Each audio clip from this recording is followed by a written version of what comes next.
I certainly got my head around what I was going to be involved with when I got off the plane. I took the plane with John Rhys Davies to Wellington and was greeted by Pete at Stone Street Studios, and he showed us around Bilbo's house and then Bilbo's house in Hobbit scale, and I was just floored by the architecture and the work that had gone into it and the effort. And I remember going home that night and thinking, this cannot fail. You know, you have the most incredible actors, you've got this superb budget, a filmmaker who's obviously on top of his game, and from then on, I think the entire cast just had complete and utter faith in what we were doing. Excuse me.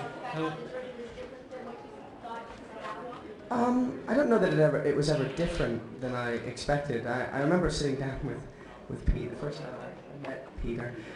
We sat down, we talked about how the journey of making the film would in some ways probably mirror that of the characters of the book, and it was going to be quite an intense, long shoot, and I would have to devote quite a lot of my life to it. And that the prospect of having sort of a life journey with these people that would kind of sort of go sidelong with our characters was incredibly fascinating to me.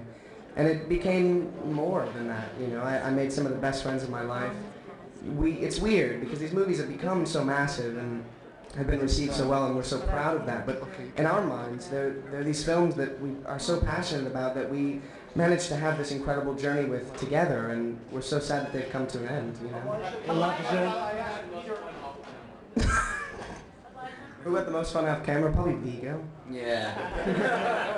Elijah? Fishing and hunting. Elijah, can we get one more of the... Sorry. We have a question for Mr. Jackson.